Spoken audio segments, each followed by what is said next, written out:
एक एक करके करो। अंजलि की शादी कर ससुराल पहुंचने के साथ ही उसकी सास के हुक्म शुरू हो जाते हैं। हो गई शादी, बस मौज खत्म। कल से जल्दी उठकर काम पर लग जाना है। अरे माँ आज ही यहाँ आई है, इसे सब समझने के लिए कुछ दिन तो दो। मेरे और बहू के बीच की बात है, तू घर के मामले में ना बोलियो।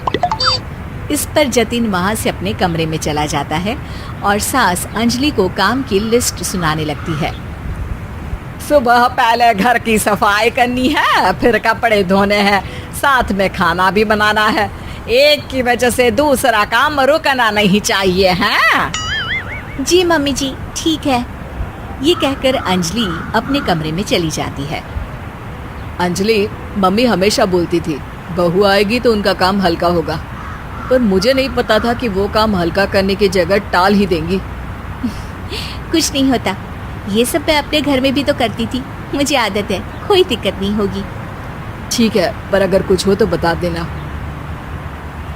दोनों सो जाते हैं और अगली सुबह से अंजलि जल्दी उठ के सास के बताए कामों में जुट जाती है, जिसमें वो जैसे ही कपड़े धोने लगती है तो सास वहाँ आ जाती है। अरे सुनो, ये कपड़े ऐसे नहीं धुलेंगे, सबको डिवाइड कर फिर एक एक करके अलग अलग धोने हैं। क्या एक एक कपड़ा अलग करके? एक बार में सुनाई नहीं देता क्या? वही बोला है मैंने, लग जाओ काम पर हैं? सास की बात मानते हुए अंजलि एक एक करके कपड़े धोना शुरू करती है, जिसे करते हुए आधा दिन बीत जाता है। अरे रे, सुबह से कब दोपहर हो गई पता ही नहीं चला, अभी तो खाना भी बनाना है। अंजलि भागते हुए रसोई में जाती है, जहां उसकी सास पहले से ही उसे खड़ी मिलती है। खाना बना लेना, देखो पहले पकोड़े तल दो और एक एक पकोड़े अलग अलग तलना, नहीं तो कोई कच्चा कोई पक्का रह जाता है। सास की हर बात में एक एक की कहानी अंजलि के समझ में नहीं आती, लेकिन फिर भी वो बिना कुछ बोले काम करती रहती है। अगली सुबह फिर वही शुरू होता है और सास एक बार फिर खाने के समय रसोई में आती है। आज क्या बन रहा है हैं? वो जतिन ने भिंडी की सब्जी, रोटी और धनिया की चटनी बोली है, इसलिए वही बना रही हूँ। अरे वाह जी वाह, बढ़िया है। पर भिंडी एक एक करके धोना, फिर टोवेल से पोंछकर एक एक करके ही काटना, साथ ही धनिया की पत्ती भी एक एक करके ही धोना। अरे पर मम्मी जी। अरे क्या पर, सफाई का ध्यान रखना आता भी है या नहीं है? मैं ये सब सबकी हेल्थ के लिए ही तो कर रही हूँ ना, और तुम अर पर करती रहती हो हैं? सास की बातें सुन अंजलि हैरान रह जाती है। मैं तो सिर्फ सोचती थी कि जानबूझकर मेरा काम बढ़ाने के लिए ये सब करती हैं, पर ये तो काम बढ़ाने के साथ परेशान भी करना चाहती हैं।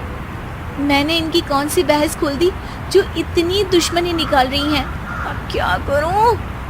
अब अंजलि सास की बातों और हरकतों के बीच फंस जाती है। काम के लिए मना भी नहीं कर सकती, नहीं तो जाने कौन सा ड्रामा खड़ा कर दे। पर अंजलि तुझे कुछ तो करना पड़ेगा। इतनी देर में जतिन भी वहां आ जाता है। अरे कौन ड्रामा खड़ा कर रहा है और क्या करना पड़ेगा? जतिन की बात सुन अंजलि सोच में पड़ जाती है। इन्हें सच बताऊं या नहीं? पर अगर ये गुस्सा हो गए तो? वैसे भी अपनी माँ से बहुत प्यार करते हैं, फिर उनके खिलाफ कुछ सुन कैसे लेंगे? अंजलि ये सब सोच ही रही होती है कि जतिन फिर बोलता है। अरे क्या हुआ, कहाँ खो गई? अरे नहीं नहीं कुछ नहीं, वो मैं टीवी सीरियल के बारे में सोच रही थी। यहाँ और कौन ड्रामा करेगा? अरे तुम भी ना, चलो मैं चलता हूँ। इसके बाद कुछ दिनों तक अंजलि सास को सबक सिखाने के लिए अलग अलग प्लान सोचती रहती है, पर उसे सास के एक एक करके काम करवाने की आदत बंद करने का कोई तोड़ नहीं मिलता। अगर ऐसे ही चलता रहा तो कहीं मैं एक दिन अपने सिर के बालों को भी एक एक करके सुलझना ना शुरू कर दूं। पगली हो गई है क्या? अकेले में क्या बड़बड़ किए जा रही हो? वैसे आज खाने में क्या है? आलू की सब्जी। तो फिर आलू को अच्छे से काट कर उसके कटे हुए कपड़ों को एक एक करके ही धोना है। बिल्कुल, इसे कैसे भूल सकती हूँ? मेरे जी का जंजाल। अरे बातें कम काम ज्यादा हैं। अंजलि एक बार फिर सास के कहे अनुसार काम करने लग जाती है, जिसमें सब्जी बनाते हुए उसके दिमाग में एक आइडिया आता है और वो सास को आवाज लगाती है। मम्मी जी सुनिए, जरा इधर तो आना। अंजलि की आवाज सुन सास रसोई में आती है। अरे क्या हुआ, क्यों गला फाड़ कर चिल्ला रही हो? कुछ नहीं, वो सुबह कपड़े धोने की जल्दी में नहाई नहीं थी और अब शाम की पूजा भी करनी है, तो आप जरा सब्जी देख लीजिए ना, तब तक मैं नहा कर आती हूँ।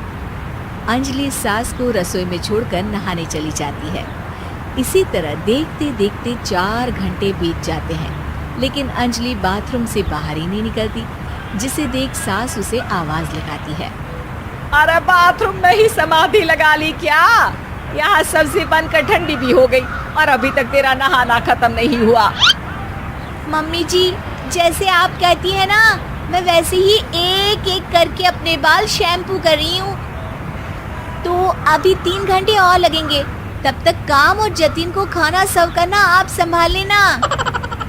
इस तरह अपने नहले पर बहू का दहला देख सास शॉक्ड रह जाती है, जिसके बाद से घर में एक एक करके करने का आलाप बंद हो जाता है।